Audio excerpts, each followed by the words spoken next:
ప్రసంగాలు చేసి పాటలు పాడి ప్రజల మధ్య గుర్తింపు కోసం ఆరాటపడడం పని కాదండి. క్రింది స్థాయికి వెళ్ళి, క్షేత్రస్థాయికి వెళ్ళి ఒక ఆత్మతో, ఒక మనిషితో కూర్చొని మాట్లాడి మోటివేట్ చేసి అతని ఆలోచనలను క్రీస్తు కొరకు పట్టి తీసుకొచ్చి కూర్చోబెట్టాలి.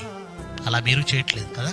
మీ వ్యాపారాలలో, మీ సంపాదనలో, మీ పనుల్లో ఒకవేళ సడన్గా మరణమే వస్తే పరలోకం వెళ్తారా?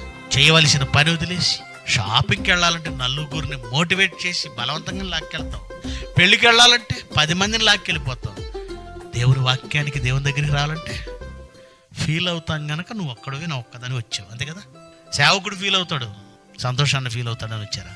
భార్య వస్తే భర్త కనపడడం, భర్త వస్తే పెళ్ళికి నువ్వు ఒక్కడ వెళ్ళి చూడు, మీ భార్యను వదిలేసి మొత్తం కురుక్షేత్రం జరుగుద్ది ఇంట్లో వచ్చాక. కుటుంబ సమేతంగా పార్క్కి వెళ్తావు, కుటుంబ సమేతంగా పెళ్ళికి వెళ్తావు, దేవుడి దగ్గరికి. నేను కనపడి వస్తాను, మీరు ఉండండి. ఉండి ఏం చేస్తారు? దేవుని కోసం జరిగే ఒక కార్యంలో